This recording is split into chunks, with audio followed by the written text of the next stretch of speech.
சகலத்தையும் அதினதின் காலத்திலே நேர்த்தியாய் செய்திருக்கிறார். நித்தியத்தை அவர்கள் உள்ளத்திலே வைத்திருக்கிறார். ஆதலால் தேவன் ஆதி முதல் அந்த மட்டும் செய்து வரும் கிரியை மனுஷன் கண்டுபிடினான். ஆமென். அவர் சகலத்தையும் அதினதின் காலத்திலே செய்கிறார் என்று சொல்லி, நேர்த்தியாய் செய்கிறார் என்று சொல்லி கர்த்தருடைய வசனத்திலே சொல்லப்பட்டிருக்கிறது. நேர்த்தின்ற வார்த்தைக்கு நமக்கு அர்த்தம் தெரியும்.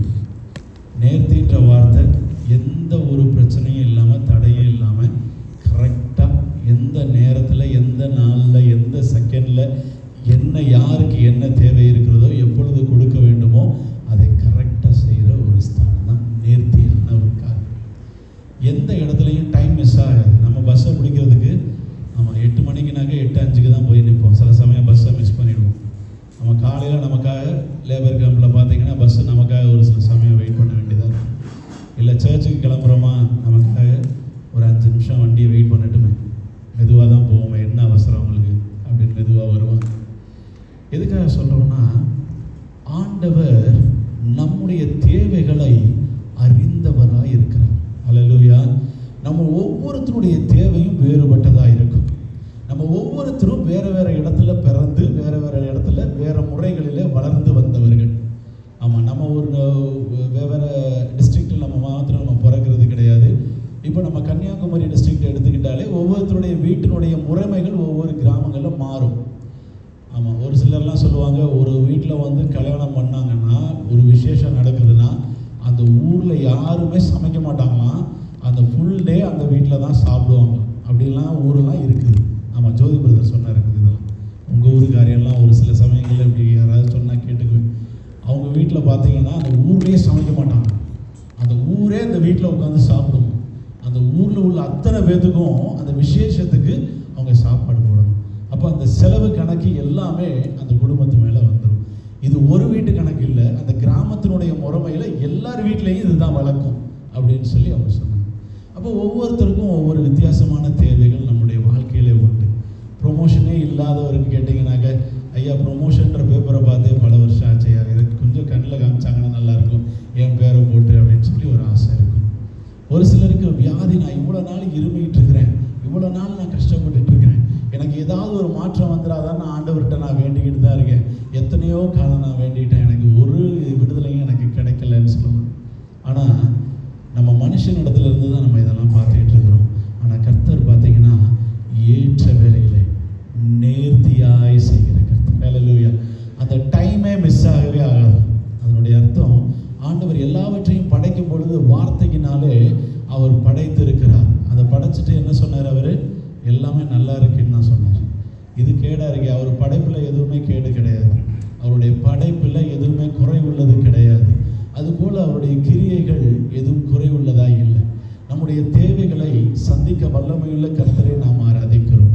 அந்தந்த டைமில் நம்மளுக்கு என்ன தேவையோ, ஒரு வேலையில் மாற்றம் வேணுமா, இல்லை படிப்பில் ஒரு ஞானம் எனக்கு வேணும் ஆண்டவரே, என்னுடைய படிப்பில் என்னை விட எல்லா பிள்ளைகளும் நல்லா படிக்கிறாங்க, என்னால் இந்த லாங்குவேஜ் என்னால் பேச முடியல, இல்லை என்னுடைய படிப்பில் பார்த்தீங்கன்னா இந்த சப்ஜெக்ட் மாத்திரம் எனக்கு ரொம்ப தகராறாகவே இருக்குது அப்படின்னு சொல்லி நம்ம இருந்தோன்னா ஆண்டவரிடத்துல நாம் அதை பெற்றுக்கொள்ள முடியும். அல்லேலூயா. அந்த வேலைகளிலே கர்த்தர் கரெக்டாக அந்த சமயத்தில் ஆண்டவர் நம்முடைய பிள்ளைகளுக்கு தர அவர் வல்லமை உள்ளவராக இருக்கிறார். ஒரு சிலரை கேட்டிங்கனாக்க, கல்யாணத்துக்காக ஆமாம் நான் பொண்ணு தேடினேன், எனக்கு பொண்ணு கிடைக்கலன்னு சொல்லுவாங்க. ஒரு சிலர் மாப்பிள்ளை தேடினா மாப்பிள்ளை கிடைக்கலன்னு சொல்லுவாங்க. அதுக்கு காரணம் பல தரப்பட்ட காரணம் சொல்லுவாங்க. வயசில் கரெக்டாக பொண்ணு வந்திருக்கும் போது வேண்டாம் வேண்டாம் வேண்டான்னு இருப்பாங்க. ஆனால் வயசு ஆக ஆக பொண்ணு வந்து ரிஜெக்ட் பண்ண ஆரம்பிச்சிடும். மாப்பிள்ளையா வேண்டவே வேண்டாம், வயசு என்ன, அப்படியா வேண்டாம் அப்படின்னு சொல்ல ஆரம்பிச்சிருவாங்க. அப்போ தோணும், எதையாவது கொடுத்தா கல்யாணம் பண்ணிடலாம் பொழுகுது அப்படின்னு தோணும். அப்படிப்பட்ட சூழ்நிலைகளும் இருக்கும்.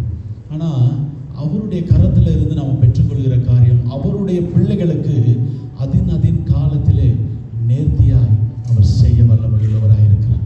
உங்களுடைய தேவை என்ன தேவை இருக்கிறதோ, வேலை இல்லையா, வேலை தருவார்.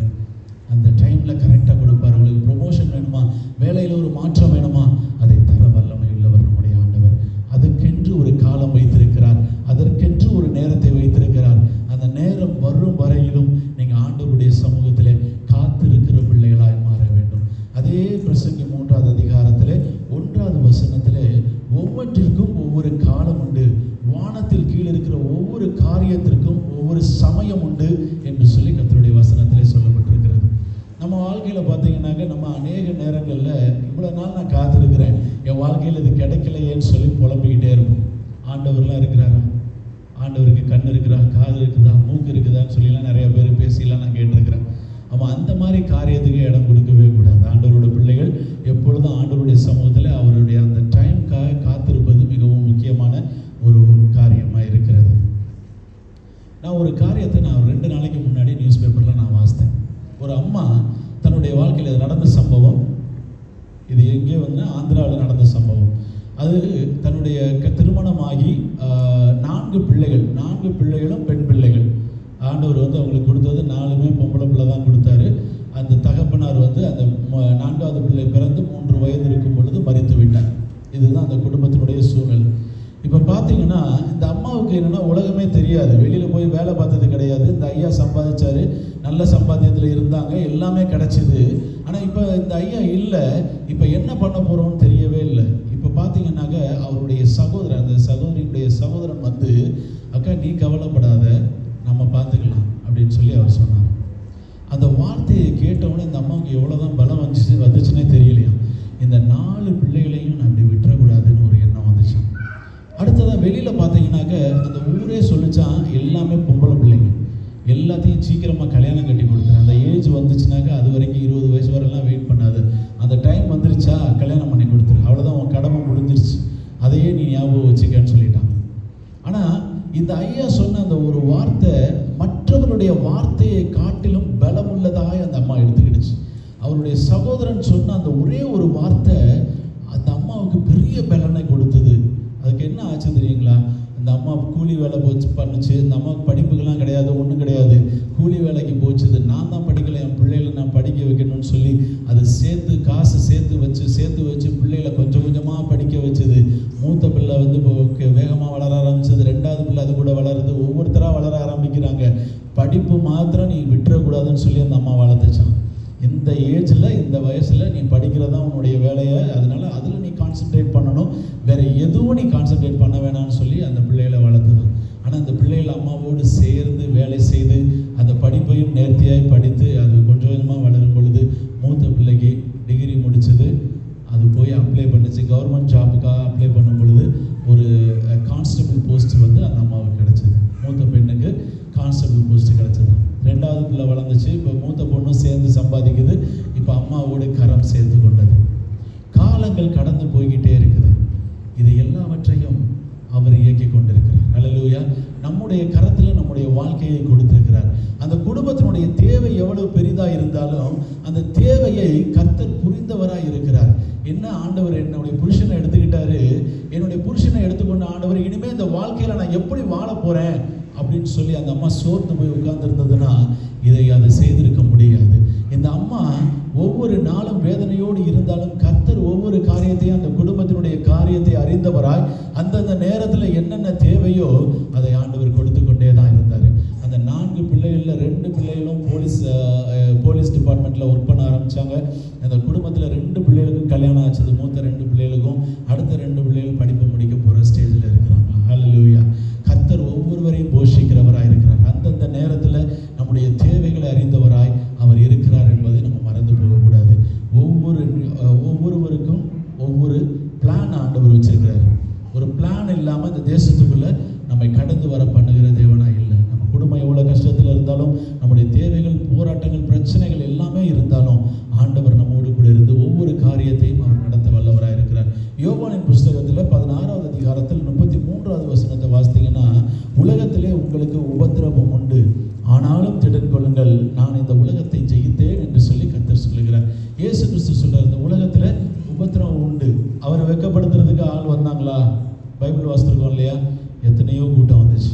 அவரை அவமானப்படுத்தணும், அவரை நிந்தைக்குள்ள தள்ளணும், அவரை ஒன்றுமில்லாமல் ஆக்கணும், எல்லாமே அவர்கிட்ட குற்றம் கண்டுபிடிக்கணும், இது பொய் என்பதை நிரூபிக்கணும், இவருடைய வார்த்தையை பிரசங்கிக்க கூடாது என்று சொல்லி ரெஸ்ட்ரிக்ஷன்ஸு, பிரசங்கம் பண்ணக்கூடாது என்ற ரெஸ்ட்ரிக்ஷன்ஸு எல்லாமே கவர்மெண்ட்லேருந்து உருவாகி எழுந்து வந்தது. ஆனால் அது எல்லாமே அதை முடக்கி போட்டுச்சான்னு கேட்டிங்கன்னா முடக்கி போடவே இல்லை. அந்த காரியத்தை ஆண்டவர் செய்து கொண்டே தான் இருந்தார். ஹல்லேலூயா. ஒருவன் உட்கார்ந்தாலும் அதுக்கு இடையில 10 பேர் எழுப்புவார். 70 பேரை அபிஷேகம் பண்ணி உள்ள போன்னு சொல்லி ஆண்டவர் அனுப்புவார். அந்த 70 பேருக்கும் ஆண்டவர் வல்லமையை கொடுத்துருப்பாரு. 70 பேரும் ஜெபிக்கும் பொழுது பிசாசு வானத்திலிருந்து கீழே விழுந்து போகும். அல்லேலூயா. நம்முடைய வாழ்க்கையில நம்முடைய தேவைகளை சந்திக்கிற தேவன் என்பதை குறித்து நம்ம மறந்து போகவே கூடாது. நம்மோடு கூட இருக்கிற தேவன் அவர் சர்வ வல்லமை உள்ளவர். அவர் வார்த்தையினாலே உலகத்தை படைத்தார். வார்த்தையினாலே நம்முடைய மண்ணினாலே உருவாக்கி அவருடைய நாசியின் சுவாசத்தை நம்ம மீது ஊதினபடியினாலே இன்றைக்கு மனிதனாய் அவரை போல ஒரு ரூபத்திலே நம்மை கொண்டு வைத்திருக்கிறார். எல்லாவற்றையும் பார்த்தோம்னா எல்லாவற்றிற்கும் ஆண்டவர் ஒரு காலத்தையும் ஒரு நியமத்தையும் வைத்து ஆண்டவர் நம்மை படைத்திருக்கிறார் என்பதை நம்ம மறந்து போகக்கூடாது. நம்ம ஒவ்வொரு நேரங்களிலையும் போகும் பொழுது இந்த போராட்டம் ஏன் என் வாழ்க்கையில் வந்துச்சு, இந்த லேக்கிங் என்னுடைய வாழ்க்கையில் ஏன் இருக்குது, என்னுடைய பற்றாக்குறை எதனால வருகிறது என்று சொல்லி புலம்புவதை முதல்ல நிறுத்திடணும். ஏன்னா இந்த உலகத்தில் நம்மளுக்கு உபத்திரமம் உண்டுன்னு ஆண்டவர் சொல்லியிருக்கிறாரு. அவர் ஜெயித்தது போல நாம் ஜெயிப்போன்றதை நம்ம மறந்து போகக்கூடாது. சங்கீதத்தின் பகுதியில் 126வது அதிகாரத்தில் 5வது வசனத்தில் பார்த்தீங்கன்னா, கண்ணீரோடு விதைக்கிறவர்கள் கம்பீரத்தோடு அறுப்பார்கள் என்று சொல்லி வேதம் சொல்லுகிறது. அல்லேலூயா. நீங்கள் செய்கிறது ஒரு சிலர்லாம் உண்மையாக வேலை செஞ்சுருப்பாங்க, அவங்களுக்கெல்லாம் ஒன்றுமே கிடைச்சிருக்காது, ப்ரொமோஷன் கிடைக்காது, இன்க்ரிமெண்ட் கிடைக்காது, அட்லீஸ்ட் தம்பி நீ நல்லா வேலை பார்த்தப்பா அப்படின்னு கூட சொல்ல மாட்டாங்க. அப்படிதானே நிறைய இடங்கள்ல அப்படிதான் நடந்துட்டு இருக்குது. பாராட்டு கூட கிடைக்காது, அப்ரிசியேஷன் கூட கிடைக்காது, அந்த மாதிரி இருக்கலாம். ஆனால் நீங்கள் கண்ணீரோடு விதைக்கிற அந்த விதைக்கு ஆண்டவர் அறுவடையை தர வல்லமை உள்ளவராக இருக்கிறார். அல்லேலூயா. நம்முடைய எஜமானன் நம்மை கண்ணோக்கி பார்த்து கொண்டிருக்கிறார். நீங்கள் என்ன காரியத்தெல்லாம் செய்கிறீங்களோ அதை உண்மையாக நீங்கள் செய்யுங்க. அதெல்லாம் தடை பண்ணி எதையும் நீங்கள் வைக்காதீங்க. உங்களுடைய வாழ்க்கையில் உங்களுக்கு கொடுக்கப்பட்ட எந்த ரெஸ்பான்சிபிலிட்டியும் நீங்கள் தாண்டி நீங்கள் அதை நிறுத்தி வைக்காமல் ஒவ்வொன்றையும் ஆண்டவருக்கு நீங்கள் உண்மையாக செய்யும் பொழுது அந்த ஏற்ற வேலை வரும் பொழுது ஆண்டவர் அந்த ஒவ்வொரு டோரையும் ஆண்டவர் உடைத்து திறக்க வைப்பார். அல்லேலூயா. நம்முடைய லைன் மேனேஜராக இருக்கலாம், நம்முடைய ஓனராக இருக்கலாம், எல்லாருக்காகவும் நீங்கள் ஜெபிக்கணும். நம்முடைய வேலையை நம்ம ஒவ்வொரு நாளும் நம்ம செய்ய ஆரம்பிச்சிட்டோம்னா ஆண்டவர் அவருடைய கரத்திலிருந்து ஆண்டவர் வேலை செய்ய ஆரம்பிச்சிருவார். நம்ம பார்க்குறோம், கண்ணீரோடு விதைக்கிறவர்கள் கம்பீரத்தோடு அறுப்பார்கள். நான் அந்த தேசத்துக்கு வந்து 20 வருஷத்துக்கு மேலேயாச்சு. நான் ஆரம்பித்த நாட்கள் பார்த்தீங்கன்னா நான் கண்ணீரோடு ஆரம்பிச்சிருக்கேன். என்னுடைய வாழ்க்கையில் அற்பமான ஆரம்பம் தான். ஒவ்வொரு நாளும் நான் அழுதுருக்கேன், சாப்பாடு இல்லாமல் கூட இருந்திருக்கேன். அப்படிப்பட்ட மாதிரி கஷ்டமான நேரங்களில் நான் போயிருக்கேன். இன்றைக்கும் அநேக ஜனங்கள் இன்னைக்கு கஷ்டப்படுற நிலைமையில் நான் பார்த்துருக்குறேன். இன்றைக்கி கேம்ப்லலாம் பார்த்தோன்னாங்க, இன்றைக்கெல்லாம் உங்களுக்கு பேசுகிறதுக்கு ஆள் இருக்குது.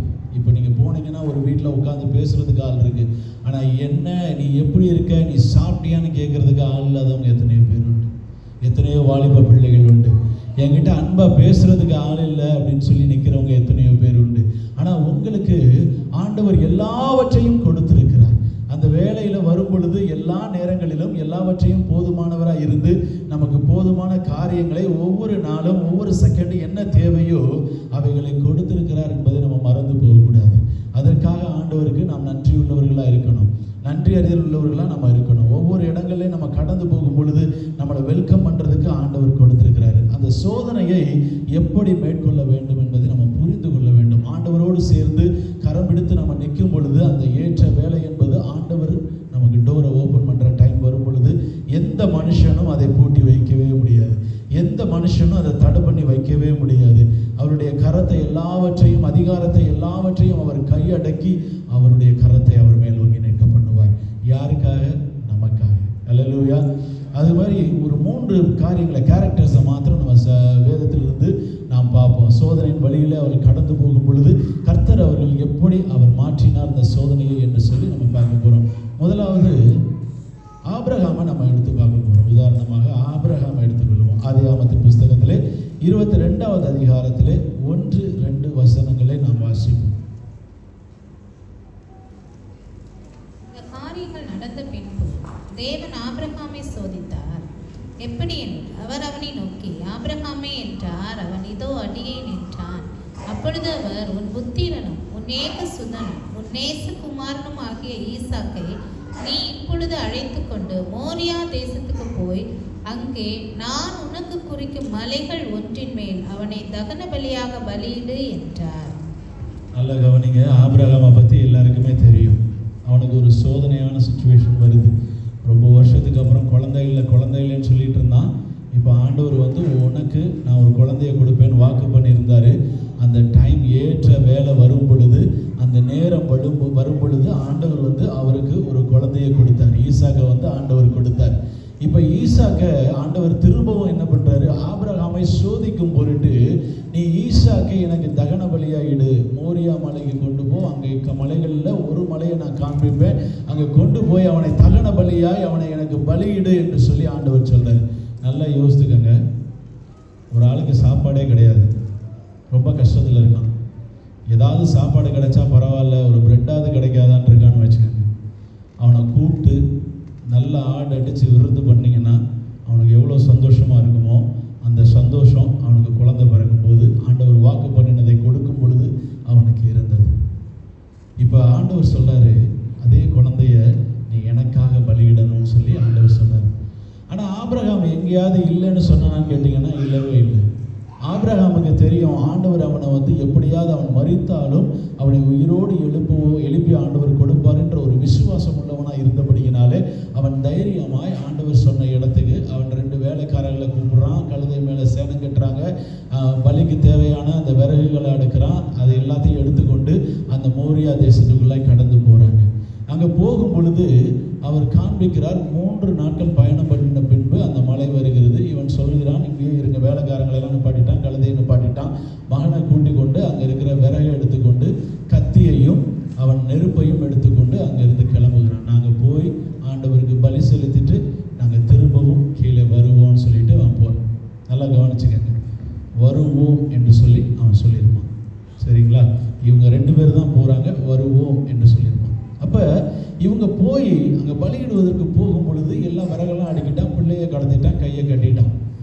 இப்போ கையை ஓங்கி பலியிட போகும் பொழுது கர்த்தர் வானத்திலிருந்து அவனோடு கூட பேசுகிறார். பிள்ளையாண்டான் மேலே நீ கையை போடாத அப்படின்னு சொல்லி ஆண்டவர் அவனை குறித்து சொன்னார். நீங்கள் நல்லா யோசித்து பாருங்கள், ஒரு தகப்பன் தனக்கு குழந்தையே இல்லாமல் ரொம்ப கஷ்டப்பட்டு ஆண்டவர் கொடுத்த ஒரு செல்ல பிள்ளை தான் ஈசாக்கு. இந்த ஈசாக்கு அவன் ஒப்பு கொடுப்பதற்கும் ஆண்டவர் மீது அவ்வளவு நம்பிக்கை அவன் வச்சிருந்தான். அவர் எனக்கு வாக்கு பண்ணினார் ஐயா, அந்த வாக்கு தத்தத்தின்படி ஆண்டவர் எனக்கு செய்தார். ஆண்டவர் அவனுக்கு கொடுத்த வாக்கின்படி நீ ஆசீர்வாதமாக இருப்பாய், உன்னை பெருக பண்ணுவேன், கடல் மணல்களை போல நீ ஆசீர்வாதமாக இருப்பேன், அப்படி நான் உன்னை பிள்ளைகளை கொடுத்து நான் ஆசீர்வதிப்பேன் ஆண்டவர் சொல்லி வாக்கு பண்ணுறார். வானத்தின் நட்சத்திரங்களை பார், அதை இன்னும் கூடுமோ அப்படின்லாம் ஆண்டவர் கேட்குறாரு. அவ்வளோ தர வாக்கு தத்துவம் டீட்டெயிலாக பேசி ஆண்டவர் அவனுக்கு வாக்கு தத்துவத்தின்படி அந்த பிள்ளையை கொடுத்திருக்கிறாரு. அந்த பிள்ளையை ஆண்டவர் அழிக்க மாட்டார் என்பதை ஆபிரகாம் அறிந்தவனாய் அந்த இடத்துக்கு கடந்து சென்றிருந்தான். 2வது, அந்த சோதனையை அவன் சகித்து அந்த காலத்திலே அவன் கடந்து போனான். அவன் போகும் பொழுது ஆண்டவர் அவனை நிறுத்தி அந்த பிள்ளையை கொடுத்துட்டார். இதுவரைக்கும் கூட பரவாயில்லைங்க, இதை விட அதிகமான ஒரு பெரிய விஷயம் என்ன தெரியுமா? அந்த இடத்துல யாருமே இல்லாத இடத்துல அங்கே ஒரு ஆடு அது தன்னுடைய கொம்பை அங்கே முள்ளில் சிக்கி அங்கே கிடந்துச்சுன்னு சொல்லி கர்த்தருடைய வசனத்தில் சொல்லப்பட்டிருக்கிறது. வசனங்களை வாசிப்பதற்கு நேரம் இல்லாதனால நான் எனக்கு அது ஒரு கதையாகவே சொல்லிடுறேன். நல்லா யோசித்து பாருங்க, பலியிட போகிற மலை கர்த்தருக்கும் ஆபிரகாமுக்கும் மட்டுமே தெரிந்த ஒரு காரியம். யாரை கூட்டு போறான்? ஈசாக்கை பலியிடுவதற்கு கூட்டிட்டு போறான். இந்த இடத்துல யாருமே கிடையாது. ஆடு மேய்க்கிறவர்கள், மாடு மேய்க்கிறவர்கள் மலையின் பகுதிகளே அங்கே இருந்ததாக வேதத்தில் சொல்லப்படலை. இப்போ ஒரு ஆடு மாத்திரம் அங்கே ஒரு முள்புதரில் மாட்டி இருக்கிறதை இவன் பார்க்கிறான்.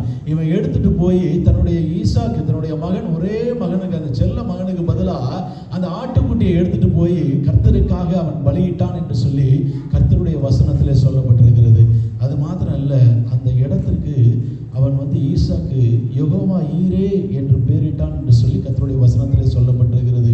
அதுக்கு அர்த்தம் என்னன்னா, கர்த்தருடைய பர்வதத்திலே பார்த்து கொள்ளப்படும் என்று சொல்லி அர்த்தம். அல்லேலூயா. கர்த்தருடைய பர்வதத்திலே பார்த்து கொள்ளப்படும். நம்முடைய தேவை என்ன என்பதை அறிந்திருக்கிற கர்த்தர் அந்த டைமில் உங்களுக்கு என்ன செய்யணுமோ அதை செய்ய வல்லவராக இருக்கிறார். ஏற்ற வேலையில் நேர்த்தியாய் செய்ய வல்லமையுள்ளவராக இருக்கிறன்றதை மறந்துடக்கூடாது. ஆபிரகாமுக்கு அதே மாதிரி ஆண்டவர் அற்புதத்தை செய்தார். அந்த இடத்துல இருந்த ஆடை அவன் பலியிட்டு அந்த இடத்துக்கு அவன் பேரிட்டான். இன்றைக்கு அந்த இடத்த தான் ஹிஸ்டாரிக்கலாக மெக்கா தான் அந்த இடம்னு சொல்லிக்கிறாங்க. அந்த இடத்த சுற்றி பார்த்தீங்கன்னா மலை இருக்குமா, அந்த இடத்துக்கு பேர் பார்த்தீங்கன்னாக்கா மெக்கா அல் மக்கரா அப்படின்னு சொல்லுவாங்க. ஆமாம், அது அந்த காலத்தில் அந்த தேசத்துக்கு மோரியா என்ற பேர் இருந்தது என்று சொல்லுவாங்க. அது உண்மையாக நமக்கு தெரியாது, ஹிஸ்டாரிக்கலாக சொல்லப்பட்டது. பக்ரீத்து கொண்டாடுறவங்க ஆடு வெட்டுவது வழக்கமாய் வைத்திருக்கிறார்கள். இதுதான் அதனுடைய முறை. கிறிஸ்தவத்தில் என்ன இருக்கிறதோ அந்த முறை பக்ரீத் வந்து எல்லா பக்ரீத்துக்கும் ஒரு ஆடு அவங்க வெட்டுவாங்க. இந்த முறைமையின்படி தான் அவங்க செய்கிறாங்க. மெக்கா என்கிற இடத்துல தான் இது நடந்தது என்று சொல்லி அந்த ஹிஸ்டாரிக்கல் நியூஸ் வந்து சொல்லுவாங்க. அப்போ அந்த இடத்துல ஆபிரகாமுக்கு தன்னுடைய குமாரனை அவர் மீண்டும் கொடுத்தார். அந்த சோதிக்கப்படுகிற அந்த நேரத்திலும் கர்த்தரை எந்த இடத்துலையும் அவன் கேள்வி கேட்காம அந்த இடத்துல அவன் நடந்து போனான்றதை நம்ம மறந்துடக்கூடாது. அடுத்து ஈசாக்கை நம்ம பார்த்தோன்னா, ஈசாக்கினுடைய வாழ்க்கையில் ஆதியாகமத்தின் புஸ்தகத்தில் 26வது அதிகாரத்தில் 20, 21, 22 3 வசனங்களை நம்ம வாசித்தோம்னா, அங்கே ஈசாக்கு பார்த்தீங்கன்னா அவன் போய் ஒரு துறவுகளை வெட்டுறான். அவனுடைய ஆட்கள் துறவுகளை வெட்டுறான். துறவுகளை வெட்டும் பொழுது அங்கே இருக்கிற ஜனங்கள் வந்து அவர்களிடத்தில் வாக்குவாதம் பண்ணினார்கள் என்று சொல்லி கர்த்தருடைய வசனத்தில் சொல்லப்பட்டிருக்கிறது. அப்போ வாக்குவாதம் பண்ணினதுனாலே அந்த துறவுக்கு அவன் ஏசேக்கு என்று பெயரிட்டான். நல்லா கவனிங்க, இப்போ முதல் துறவு வெட்டியாச்சு, இந்த துறவில் வாக்குவாதம் பண்ணுறான். இதுதான் நமக்கு எப்பவும் நடக்கும் அப்படின்னு சொல்லி அவன் பின்னிட்டு போயிருந்தான்னு வைங்களேன், அவன் ஏசேக்கிலேருந்து செத்னாவுக்கு போயிருக்க முடியாது. நல்லா புரிஞ்சுக்கங்க, நம்முடைய ஆண்டவரை நீங்கள் நேசித்து நீங்கள் ஆண்டவரை பிடிச்சிக்கிட்டது பிரச்சனை கிடையாது. ஆனால் ஆண்டவரை இடையிலேயே நீங்கள் கையை விட்டுட்டு போயிட்டீங்கன்னா பரலோக வாழ்க்கையில் நீங்கள் உள்ள நுழைய முடியாது. இங்கே ஏசேக்கை பார்த்த அதே ஈசாக்கு அடுத்ததாய் ஒரு துறவை வெட்டுகிறான். துறவை வெட்டும் பொழுது சித்தனா அங்கே வந்து பார்த்தீங்கன்னா வாக்குவாதம் பண்ணுறாங்க. அங்கேயும் வாக்குவாதம் பண்ணிட்டானேன்னு சொல்லி அதுக்கு சித்தனா என்று பெயரிட்டான் என்று சொல்லி கர்த்தருடைய வசனத்திலே சொல்லப்படுகிறது. மீண்டுமா அவன் முன்னோக்கி தான் அவன் போயிட்டு இருக்கிறான். அங்கே மறுபடியும் ஒரு துறவை வெட்டுகிறான். அங்கே ரெகபோத் என்று பெயரிடுகிறான். என்னென்று சொன்னால் அங்கே யாரும் வாக்குவாதம் பண்ணவில்லை என்று சொல்லி கர்த்தருடைய வசனத்தில் சொல்லப்பட்டிருக்கிறது. ரெகபோத் என்று அவன் பெயரிட்டான். தன்னை பெருகும்படி பழுகும்படி கர்த்தர் இடம் உண்டாக்கினார் என்று சொல்லி அவன் ரெகபோத் என்று பெயரிட்டான். உங்களை ஆசீர்வதிக்கும்படி ஆண்டவர் ஒரு இடத்தை வச்சிருக்கிறார், சரிங்களா? அந்த இடத்துக்கு உங்களை கொண்டு போகிற வரைக்கும் வாய் மூடிட்டு போய் தான் ஆகணும். அவர் என்ன சொன்னாரோ நம்ம அதை செய்யணும். அப்போ தான் ரெகபோத்தை நம்ம அடைய முடியும். ஏசேக்கை பார்த்துட்டு பின்னோக்கி என்னால் ரெகபோத்துக்கெலாம் நான் அடுத்ததுக்கெலாம் போக மாட்டேன், இவங்க இடத்துல நான் வாக்குவாதம் பண்ணுறானுங்க, நான் எங்கேயாவது போயிடுறேன்னு சொல்லி ஆண்டவர் வைத்திருக்கிற திட்டங்களை அவன் மீறி போயிருந்தான்னா அவன் சித்தனாவை கிராஸ் பண்ணியிருக்க முடியாது. சித்தனாவையும் ஏசேக்கையும் அவன் மாற்றி போட்டதுனால இப்போ அவனுடைய வாழ்க்கையில் ஆண்டவர் அவனுக்கு ஆசீர்வாதமாய் ரெகபோத்தை அந்த காலத்தில் கொடுத்தார். நேற்ற வேளையில் நேர்த்தியாய் ஆண்டவர் செய்து முடிக்கிற கர்த்தர் அவனுக்கு அந்த இடத்துல பெருகும்படியாய் அந்த இடத்தை உண்டாக்கினார் என்று சொல்லி அவன் ரெகபோத் என்று பெயரிட்டான் என்று சொல்லப்பட்டிருக்கிறது. நம்முடைய வாழ்க்கையில் பிரச்சனை வரும், போராட்டம் வரும், வேதனை வரும். நம்மளை சுற்றி நிற்கிற 100 பேர் இருந்தானாக்க ஆமாம் 99 பேரும் கொட்டுவோமான்னு தான் பார்ப்பான். ஒரு ஆள் வேணால் விட்டு வச்சிருப்பான். நல்லா புரிஞ்சுக்கணும். ஏசேக்கும் சித்தனாவும் நம்முடைய வாழ்க்கையில் கடந்து போய் தான் ஆகணும். ஏசேக்கும் சித்தனாவும் எப்பொழுதும் நம்முடைய வாழ்க்கையில் இருக்க போகிற காரியங்கள் அல்ல, புரிஞ்சுக்கிடுங்க. ஆசீர்வாதம் இருக்காது, இவங்கள்ட்ட இருக்கிறது எல்லாத்தையும் பிடிக்கிட்டு தான் விடணும்னு சொல்லி இருக்கிற காரியங்களை எல்லாவற்றிலும் நிரந்தரமானவைகள் அல்ல. ஒரு நாள் ஆண்டவர் ஏற்ற வேலையில் உங்களை கொண்டு போய் ரெகபோத்தில் நிறுத்துவார். அந்த ரெகபோத்து உங்களுக்கு அந்த இடத்திலே நீங்கள் ஆசீர்வதிக்கப்படுகிற ஒரு ஸ்தானமாய் அது கர்த்தர் உண்டு பண்ணின ஸ்தானமாய் இருக்கும். அல்லேலூயா. அதை எந்த மனுஷனும் தடை பண்ணாத ஒரு ஸ்தானமாய் ஆண்டவர் உங்களை நிலைநிறுத்த அவர் வல்லவராக இருக்கிறார்ன்றதை மறந்து போகக்கூடாது. அடுத்ததாக பார்த்தோம்னாக்க நம்ம யோசேப்பை நம்ம பார்க்க முடியும். யோசேப்பு தன்னுடைய வாழ்க்கையில் பார்த்தீங்கன்னாக்க அவன் குடும்பத்தின் மீது அவங்க அப்பாவெல்லாம் ரொம்ப நேசித்த ஒரு வாலிப பையன். நம்ம எல்லாருக்குமே தெரியும், அப்படி தானே? யோசேப்பு குறித்து நம்ம யாருமே தெரியாதுன்னு சொல்ல முடியாது. யோசேப்பு ஒரு நல்ல ஒரு சின்ன பையன். அவனுக்கு ஆண்டவர் ஒரு கிஃப்ட் கொடுத்துருந்தாரு, சொப்பனம் காண்பிப்பார்.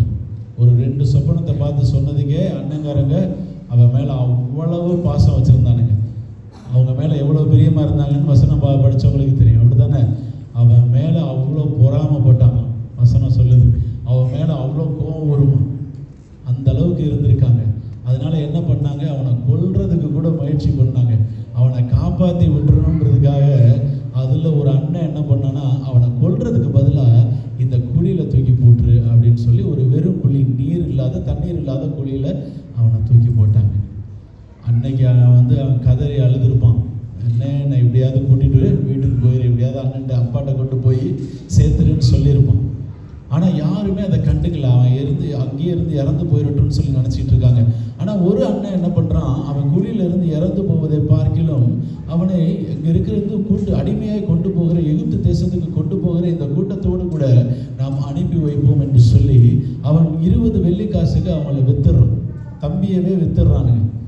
கொஞ்சம் யோசித்து பாருங்கள். சொந்த அண்ணன், வீட்டில் ஒரே வீட்டில் இருக்கிற பிள்ளைகள், சொந்த அண்ணனே தூக்கி என்ன பண்ணுறான், கொலை பண்ணணும்னு குழியில் தூக்கி போட்டான். அவன் குழியில் கிடக்கிறான். அவன் வாழ்க்கை அதோடு முடிஞ்சு போச்சான்னு பார்த்தீங்கன்னாக்க அந்த காலத்தை அவன் பொறுத்து கொண்டான். அடுத்ததாக எகிப்துக்கு போகிறான். எகிப்தில் ஒரு அடிமையாய் விற்கப்படுகிறான். நல்ல ஆசீர்வாதமாக இருந்தவன், அப்பா பெட்டில் படுத்து கிடந்தவன், அப்பாவுக்கு பிரியமான ஒரு மனைவிக்கு பிள்ளையாக பிறந்தவன். ஆனால் அவனுடைய சூழ்நிலை இப்போ ஒரு தேசத்துக்குள்ளே ஒரு வீட்டில், அவன் போத்திபார் வீட்டில் அடிமையாய் நிற்கிறான். போத்திபார் வீட்டில் ஆண்டவருடைய வசனம் சொல்லுது, அவன் கையிட்டு கர்த்தர் அவனோடு கூட இருந்தார், அவன் கையிட்டு செய்கிற காரியங்களில் கர்த்தர் அவனை ஆசீர்வதிக்கிறாருன்னு சொல்லி, போத்திபார் வீட்டை ஆசீர்வதிக்கிறாருன்னு சொல்லி அங்கே இருக்கிற போத்திபாருக்கே தெரியும். அல்லேலூயா. அப்போ அந்த சூழ்நிலையிலையும் ஆண்டவர் அவனோடு கூட இருந்தார். இப்போ மனைவி தப்பு பண்ணணும்னு அழைக்கும் பொழுது இவன் தப்பு பண்ணணும்னு சொல்லலை. எல்லாவற்றையும் தப்பு மட்டும் பண்ணக்கூடாது, பாவம் பண்ணக்கூடாதுன்னு சொல்லி தன்னுடைய எல்லா காரியங்களையும் விட்டுட்டு அவன் ஓடிடுறான். உடைமைகளையும் விட்டுட்டு அவன் போயிடுறான் வெளியில். அப்பவும் சிறைச்சாலையில் அவனை தூக்கி போடுறாங்க. அப்பொழுது கர்த்தருடைய வார்த்தை சொல்லுது, கர்த்தருடைய கிருபை அவன் மேலே இருந்துச்சுன்னு சொல்லி. அல்லேலூயா. நம்முடைய சோதனைகள் மத்தியிலையும் கஷ்டத்தின் மத்தியிலும் ஆண்டவர் நமக்கென்று ஒரு வழியை ஏற்படுத்தி வச்சிருக்கிறார். அந்த வேதனையின் மத்தியில் உங்களுக்காக ஒரு வழி ஆயத்தமாக இருக்கும்.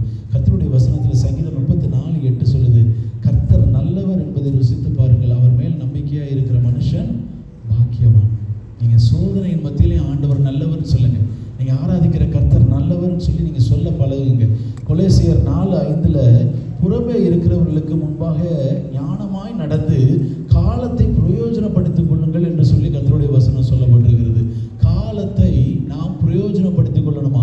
வேலை செய்கிற இடங்களில், எல்லா இடங்களையும் சரி, இல்லை எல்லா சூழ்நிலைகளையும் சரி, நமக்கு வர்ற பிரச்சனைகள், போராட்டங்கள் எல்லாவற்றிலையும் நம்ம சகித்து ஆண்டவருடைய சமூகத்தில் நம்ம நிற்பதற்கு நம்ம கற்றுக்கொள்ள வேண்டும். அந்த ஏற்ற வேலையில் கர்த்தர் நேர்த்தியாய் அவருடைய ஆசீர்வாதத்தை பெற்றுக்கொள்வதற்கு நாம் சகிப்போடு கடந்து அந்த சோதனையின் மத்தியில், அந்த வேதனையின் மத்தியில் நம்ம கடந்து போகும் பொழுது ஒரு நாள் நம்ம நிற்கிற இடம் அது பெரிய ஸ்தானமாக இருக்கும். அல்லேலூயா.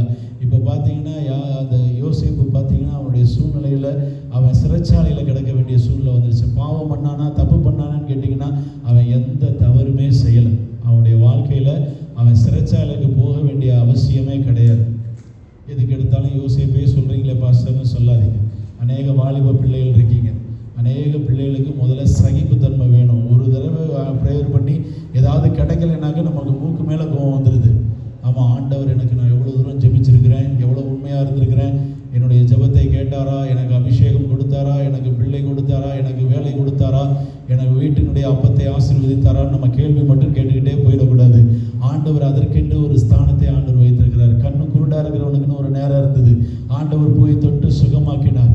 ஆண்டவர் அவருடைய கண்களை திறக்கும் பொழுது அநேக ஜனங்கள் கண்டார்கள். அதில் கர்த்தருடைய நாமம் மகிமைப்பட்டது. ஈசாக்குக்கு ரகபோத்தை கொடுக்கும் பொழுது அவன் ஆசீர்வாதமாக இருக்கிறதை எல்லா ஜனங்களும் கண்டார்கள். அவனிடத்துல போய் உடன்படிக்கை பண்றாங்க, ஐயா உன்னால எங்களுக்கு எதுவும் ஆபத்து வந்துடக்கூடாது, அதனால நாம் உடன்படிக்கை பண்ணுவோம்.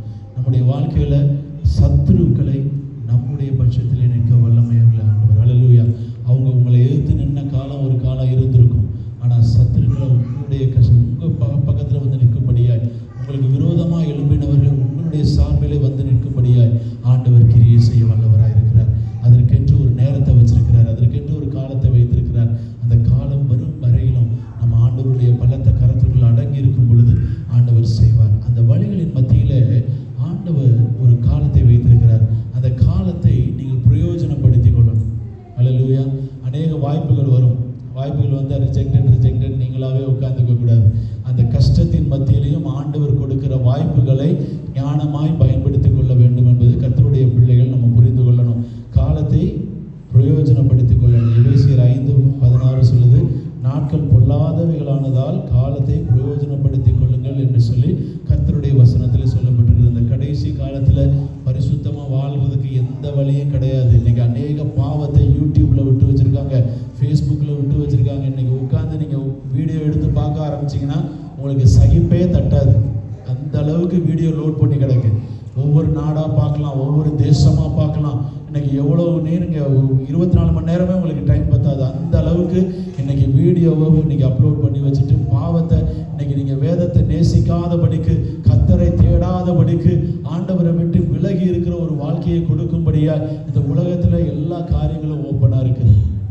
இந்த காலகட்டத்தில் நீங்கள் ஆண்டவருக்குள்ள பொறுமையாக இருந்து ஆண்டவரை பிடிச்சுக்கிட்டு நீங்கள் நடக்கும் பொழுது ஆண்டவர் ஏற்ற வேளையில் நீங்கள் உண்மையாக இருக்கிறதை கண்டு நீங்கள் அந்த கஷ்டத்தின் மத்தியிலும் அந்த துன்பத்தின் மத்தியிலும் நீங்கள் பின்னோக்கி ஓடாமல் அந்த இயேசுவின் சிந்தனாவையும் தூக்கி போட்டுட்டு நீங்கள் முன்னோக்கி ஓடினபடினாலே உங்களுக்கு ஆர்கியூ பண்ணிட்டு இருந்தவங்கெல்லாம் உங்களை விட்டு விலகி போயிடுவாங்க. ஹல்லேலூயா.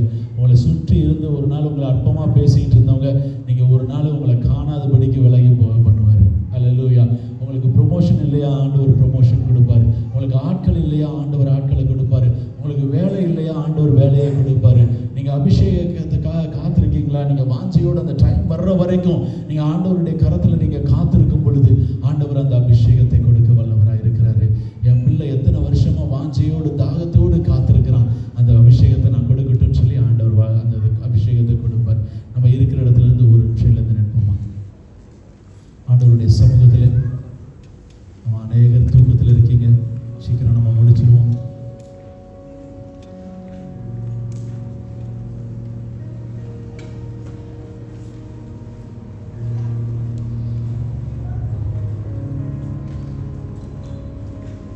அவர் சகலத்தையும் அதன் காலத்தில் நேர்த்தியாய் செய்கிற கர்த்தர். இந்த உலகத்தில் உங்களுக்கு ஆதரவா ஒரு மனுஷன் நிற்க முடியாது. இந்த உலகத்தில் உங்களுக்கு ஆதரவா ஒரு மனுஷன் நிற்க முடியாது. ஆனால் ஒரே ஒருத்தர் நிற்க முடியும். பரலோக தகப்பன் உங்களுக்காக நிற்க முடியும். நம்முடைய பிள்ளைகளுடைய வாழ்க்கையை ஆசீர்வதிக்க முடியும். நம்ம ஆசீர்வதிக்க முடியும். ஒவ்வொரு இடங்களிலேயும் நம்மை நேசிக்கிற கர்த்தரை நாம் ஆராதிக்கிறோம். நீ ஒன்றும் இல்லாதவன் மனுஷன் சொல்லலாங்க. உனக்கு எதுவுமே நடக்காது, நல்லதே நடக்காதுன்னு மனுஷன் சொல்லலாம். ஆனால் ரெகோபோத்துக்கு கொண்டு போகிற தகப்பன் உங்களோடு கூட இருக்கிறார். ஹல்லேலூயா, ஹல்லேலூயா. உண்மையாய் ஆண்டவரை நோக்கி பார்ப்போமா? இந்த 2 நிமிஷம் ஆண்டவரிடத்துல, ஆண்டவரை நான் நோக்கி பார்க்க வந்திருக்கிறேன்ப்பா. என்னுடைய எண்ணங்கள் சிந்தனைகளை நான் ஒருமனப்படுத்த எனக்கு கிருபை கொடுங்க. அநேக தவறான வீடியோக்கள் உண்டு ஆண்டவரே. நான் அதைக்கெல்லாம் வீடியோ பார்க்கறதுக்கெல்லாம் டைம் ஸ்பெண்ட் பண்ணாமல் நான் பைபிள் வாசிக்கிறதுக்கு எனக்கு ஒரு காலத்தை திறந்து கொடுங்க ஆண்டவரே. ஒரு வாஞ்சையோடு ஆண்டவர் இடத்துல கேளுங்க.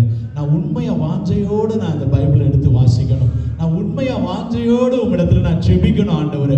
நான் உண்மையாக வாஞ்சையோடு உண்மை நான் தேடி வரணும் ஆண்டவரே. நான் என் சோதனையின் மத்தியில், என்னுடைய வேதனையின் மத்தியில், என்னுடைய கலக்கங்களின் மத்தியில் நம்ம உண்மை விட்டு தூரமாய் போய்விடாதபடிக்கு ஆண்டவரே என்னை இழுத்துக்கொள்ளுங்கன்னு சொல்லி ஆண்டவருடைய கரத்தில் ஒப்பு கொடுப்போம். ஹல்லேலூயா. அன்றைக்கு ஆபிரகாமை ஆசீர்வதித்த தேவன் இன்றைக்கு உங்களையும் ஆசீர்வதிக்க வல்லவராக இருக்கிறார். அன்றைக்கு ஆண்டவர் அந்த ஈசாக்குக்கு ரகபோத்தை கொடுத்தது போல இந்த இடத்துல உங்களை ஆசீர்வதிக்கும்படியாய், உங்களுடைய எல்லைகளை விரிவாக்கும்படியாய், நீங்கள் இந்த இடத்துல ஒரு ஸ்தானத்தை உங்களுக்கு உண்டு பண்ணும்படியாய் இந்த இடத்துல உங்களுக்கு ஒரு வழிகளை ஓப்பன் பண்ணி கொடுப்பார், வழிகளை திறந்து கொடுப்பார். ஆண்டவருடைய கரத்தில் நீங்கள் ஒப்பு கொடுப்பீங்களா? ஹல்லேலூயா. ஆண்டவரே எனக்கு ஒரு என்னுடைய பிஸ்னஸை நீங்கள் ஆசீர்வதிங்கப்பா. இந்த பிஸ்னஸை நீங்கள் ஆசீர்வதிங்க. ஓப்பனாக ஆண்டவருடைய இடத்துல உங்கள் உள்ளத்தின் ஆழத்திலிருந்து நீங்கள் ஆண்டவரிடத்தில் கூப்பிட்டு நீங்கள் சொல்லுங்கள், இன்னைக்கு நான் எந்த சூழ்நிலை வந்தாலும் ஆண்டவரே நான் உண்மை விட்டு விலகிடக்கூடாதுப்பா. ஆண்டவரே நான் உண்மையே தேடி வரணும், எப்பொழுதும் உண்மை தேடணும் ஆண்டவரே. இன்னைக்கு உலக பிரகாரமாக இருக்கிறவன் எவ்வளவோ ஆசீர்வாதமாக இருக்கான். ஆனால் உண்மை தேடி வந்திருக்கிறேன். ஒரு ஜீவனுள்ள தேவனை நான் தேடி வருகிற நேரத்தில் எனக்கு ஒன்றுமே இல்லைன்னு சொன்னா அப்பிரயாசமாக போயிடும் ஆண்டவரே. அந்நியர்கள் என்னை பார்த்து சொல்லுவாங்க, நீ ஜீவனுள்ள தேவனை ஆராதிக்கிறியான்னு சொல்லி கேட்பாங்க. ஆனால் நீங்கள் ஜீவனுள்ள தேவன்றதை நான் அறிந்திருக்கிறேன் ஆண்டவரே. உண்மை விட்டு விலகாத வாழ்க்கை எனக்கு கொடுங்க. பொறுமையாக நான் காத்திருந்து ஆண்டவரே அந்த ஆசீர்வாதத்தை சுதந்திரித்து கொள்ள எனக்கு கிருபை கொடுங்க ஆண்டவரேன்னு சொல்லி ஆண்டவருடைய கரத்தில் ஒப்பு கொடுங்க. ஹல்லேலூயா. உங்க நிமித்தமா உங்க கம்பெனியை ஆசீர்வதிக்கும்படியா, உங்க நிமித்தமா அந்த பிசினஸை கர்த்தர் ஆசீர்வதிக்கும்படியா ஆண்டவருடைய கரத்தில் ஒப்பு கொடுங்க. ஹல்லேலூயா. நீங்க செய்யற பிசினஸை சொல்ல ஆண்டவருடைய கரத்தில் ஒப்பு கொடுங்க. ஆண்டவரே இந்த பிசினஸ் உங்களுடைய பிசினஸ் ஆண்டவரே, எங்களுடையது இல்லை, எங்களுடையது இல்லை ஆண்டவரே. நீங்க வேலை சிறந்த ஆண்டவரத்தில் ஒப்பு கொடுங்க. என் லைன் மேனேஜர்கிட்ட உங்க இடத்துல வந்து வேலை பார்க்குற இடத்துல இறக்கமே காட்டாட்டாலும் ஆண்டவருடைய கரத்தில் ஒப்பு கொடுங்க. ஆண்டவரே அந்த இடத்துல நான் வாழும்படியா எனக்கு ஒரு இடத்தை உண்டு பண்ணுங்க ஆண்டவரே. எனக்கு ஒரு இடத்தை ஓபன் பண்ணுங்க ஆண்டவரே. என்னை ஆசீர்வதிக்கும்படியா, ஒரு இன்கிரிமெண்ட் போனஸ் நீங்க கொடுக்கும்படியா ஆண்டவரே எனக்கு ஒரு இடத்தை, ஒரு ஸ்தானத்தை ஏற்படுத்துங்கன்னு சொல்லி இந்த தேசத்துக்குள்ள ஒரு நோக்கத்தோடு நீங்க என்ன கொண்டு வந்திருப்பீங்கன்னா ஆண்டவரே எனக்கு ஒரு இடத்தை உண்டு பண்ணுங்க, எனக்கு ஒரு ஸ்தானத்தை உண்டு பண்ணுங்கன்னு சொல்லி ஆண்டவரிடத்துல கேளுங்க. குடும்பமா இந்த தேசத்துல உமக்கு சாட்சியா வாழணும் ஆண்டவரே. எத்தனை பேர் வாஞ்சை உள்ளவர்கள் ஆண்டவரிடத்துல இருக்கீங்க? எந்த சோதனை வந்தாலும் பின்னோக்கி பார்க்காதவர் ஆண்டவருடைய கரத்துல ஒப்பு கொடுப்போம். வாயை திறந்து ஆண்டவரே நீர் கிரியை செய்யும் ஆண்டவரே. வேலை ஸ்தலத்துல நீங்க எனக்கு கிரியை செய்யுங்க ஆண்டவரே. என் குடும்பத்துல சந்தோஷம் இல்லைன்னு ஒருவேளை நீங்க நினைக்கிறீங்கன்னா ஆண்டவரிடத்துல ஒப்பு கொடுங்க. ஆண்டவரே என் வீடு ஆண்டவரே ரெகபோத்தா இருக்கட்டும் ஆண்டவரே. அது எல்லாம் ரெகபோத்தா இருக்கட்டும். அது பரிசுத்த எல்லையா இருக்கட்டும். உமக்கு பயந்து உண்மையும் உத்தமமா இருக்கிற பிள்ளைகளா நாங்க வாழட்டும் என்று சொல்லி ஓ ரக்கல பாஷலத ரந்தன கடபலது ஓ ரிமந்தனி யோகல பாஷபலத ரக்கபலது ரிமந்தனி யோகல பாஷபலத ரக்கபலது. எல்லாரும் ஆண்டவருடைய கரத்துல ஒப்பு கொடுப்போமா. உள்ளத்தின் ஆழத்திலிருந்து ஸ்தோத்திர பலிகளை ஏறெடுத்துக்கொண்டு ஆண்டவரே இதோ நாடி தேடி வந்திருக்கிறோம் ஆண்டவரே. ஹல்லேலூயா. உம்முடைய வல்லமையை எங்க மேல பொழிந்தருளுங்க ஆண்டவரே. உம்முடைய அன்பை எங்க மேல பொழிந்தருளுங்க ஆண்டவரே.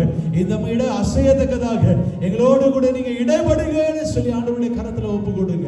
ஹல்லேலூயா. ஷபலத ரக்கபலது ரியாந்துனி கடமனத ரக்கபலத ரந்தனி கடபலது. வல்லமை உண்டு உண்டு அற்புத வல்லமை இயேசுவே தந்தா. வல்லமை உண்டு உண்டு அற்புத வல்லமை ஆட்டுக்கோட்டே தப்பினா. வல்லமை உண்டு உண்டு அற்புத வல்லமை இயேசுவே தந்தா. வல்லமை உண்டு உண்டு அற்புத வல்லமை ஆட்டுக்கோட்டே தப்பினா. பொழிந்திடும் வல்லமை உன்னதத்தின் வல்லமை ஆவியின் வல்லமை அக்கினியின் வல்லமை. பொழிந்திடும் வல்லமை உன்னதத்தின் வல்லமை ஆவியின் வல்லமை அக்கினியின் வல்லமை. பொழிந்திடும் வல்லமை உன்னதத்தின் வல்லமை ஆவியின் வல்லமை அக்கினியின் வல்லமை. வல்லமை தேவை தேவா. வல்லமை தாரும் தேவா. தேவை தேவா. நீ தாரும் தேவா. தேவை தேவா. நீ தாரும் தேவா. மாம்சமான யாவர் மீது ஆவியை ஊற்றுவேனே. மாம்சமான யாவர் மீது ஆவியை ஊற்றுவேனே. உப்பவாளிகள் யாவர் தீர்க்க தரிசனம் சொல்வாரே. எங்கள் உப்பவாளிகள் யாவர் தீர்க்க தரிசனம் சொல்வாரே. பொழிந்திடும் வல்லமை உன்னதத்தின் வல்லமை ஆவியின் வல்லமை அக்கினியின் வல்லமை. பொழிந்திடும் வல்லமை உன்னதத்தின் வல்லமை ஆவியின் வல்லமை அக்கினியின் வல்லமை. பொழிந்திடும் வல்லமை உன்னதத்தின் வல்லமை ஆவியின் வல்லமை அக்கினியின் வல்லமை. ஆண்டவரிடத்துல கேளுங்க. ஆண்டவரே இந்த உலகத்தை நான் மேற்கொள்வதற்கு எனக்கு பலன் வேண்டும் ஆண்டவரே. உமக்காய் காத்திருப்பதற்கு எனக்கு பலன் வேண்டும் ஆண்டவரே. உம்முடைய ஆவியின் வரங்களினால என்னை நிரப்புங்க ஆண்டவரே. எல்லா சூழ்நிலைகளையும் காலத்தையும் ஆண்டவரே நாங்கள் ஜெயத்தை எடுத்துக்கொள்ள ஆண்டவரே எங்களுக்கு கிருபை கொடுங்கன்னு சொல்லி ஓ ரப கலவ ஷபலத ரந்தனி கடமனது. அன்றைக்கு தேசத்தின் அதிபதியாய் ஆண்டவரே அந்த யோசேப்பை உயர்த்தினீங்கன்னு சொன்னா அந்த காலத்துக்குள்ள நீங்க நடத்துங்க ஆண்டவரேன்னு சொல்லி ஓ ரப கலவ ஷபலத ரந்தனி கடமனது ஓ ரிப கலவத ரக்கடமனது யோந்தினி மா கலவ ரக்கபலது ஓ ரிப கலு ஷபலத ரந்தனி கடமனத ரந்தனி கடமனது. ஓ நீ ஜீவனுள்ள தேவனை நீ ஆராதிக்கிறேன்னு சொல்லி உண்மையாய் ஜீவனோடு நீ ஆராதி. ஹல்லேலூயா. வாயை திறந்து ஆண்டவரே நீங்க இறங்குங்க ஆண்டவரே. என் மேல இறங்குங்க ஆண்டவரே. ஞானம் இல்லைன்னா ஆண்டவரிடத்துல கேளுங்க. ஆண்டவரே வேலையில எனக்கு ஞானம் வேணும் ஆண்டவரே. ஆண்டவரே படிப்புல எனக்கு ஞானம் வேணும் ஆண்டவரே. ஆண்டவரே அந்த ஏற்ற வேலையை நீங்க எனக்கு தரும்படியா உடைய கரத்துல ஒப்பு கொடுக்கிறேன்னு சொல்லி ஓ ரபக்கலப ஷபலத ரந்தனி கடமனத ரந்தனி கடமனது. இதோ உடைய கரத்துல ஒப்பு கொடுக்கிறோம் ஆண்டவரே. இங்க இருக்கிற ஒவ்வொரு பிள்ளைகளையும் உடைய கரத்துல ஒப்பு கொடுக்கிறேன். யார் யார் வாஞ்சையோடு இன்றைக்கு ஆண்டவரே உண்மையாய் கேட்டார்கள் அவருடைய எல்லைகளை விரிவாக்கும்படியாய் ஜெபிக்கிறோம். இவர்கள் ஆண்டவரே ஒன்றுக்கும் குறைவில்லாத வாழ்க்கையை வாழ என் தேவன் ஒவ்வொருடைய பிள்ளைகளையும் எல்லைகளை ஏற்ற வேளையில் ஆண்டவரே நேர்த்தியாய் நீங்க ஆண்டவரே இவர்களுக்கு விரிவாக்கும்படியாய் ஒப்பு கொடுக்கிறோம். இவர்கள் மீது சத்துரு கைபோடாதபடி மனுஷன் கைபோடாதபடி ஆண்டவரே வார்த்தையினாலோ பிரச்சனையிலே கொண்டு வந்தோம் ஆண்டவரே இவர்கள் வெட்கப்படுத்தாதபடிக்கு என் தேவனுடைய கரம் இங்க இருக்கிற ஒவ்வொரு செய்வதாலே என்று சொல்லி ஒப்பு கொடுக்கிறோம் ஆண்டவரே. படிக்கிற பிள்ளைகளுக்கு ஞானத்தை கொடுப்பீராக. ஓ கந்தனை மாக்கால போறது ஒரு பிள்ளையும் வெக்கப்பட்டு போகாதபடிக்கு ஒவ்வொருவரையும் நீர் மேன்மையாய் ஆசீர்வாதமாய் வைக்கும்படியாக உடைய கரத்தில் ஒப்பு கொடுக்கிறோம் ஆண்டவரே. ஒப்பு கொடுக்கிறோம். என் தேவனுடைய கரம் அந்த ஏற்ற வேளையில ஆண்டவரே நீங்க வழிகளை திறக்கும்படியா உடைய பிள்ளைகளுக்கு ஆண்டவரே வாழ்க்கையை கொடுக்கும்படியா வாழ்வாதாரத்தை கொடுக்கும்படியா உடைய கரத்தில் ஒப்பு கொடுக்கிறோம். வார்த்தையை ஆண்டவரே தியானிப்பதற்கு நேரம் ஒதுக்குகிற பிள்ளைகளாய் நீங்க மாற்றுங்க ஆண்டவரே. உமக்காக கட்டப்படுகிற ஆண்டவரே ஒரு மாளிகையாய் உம்முடைய பண்ணையாய் பிள்ளைகள் இருக்கும்படியாய் உடைய கரத்தில் ஒப்பு கொடுக்கிறோம். யார் யார் ஆண்டவரே சோர்ந்து போயிருக்கிறார்களோ அவர்களுக்கு சோர்வை எடுத்து போட்டு ஆண்டவரே உற்சாகத்தினால் நீங்க நிரப்பும்படியா நாங்கள் ஜெபிக்கிறோம்.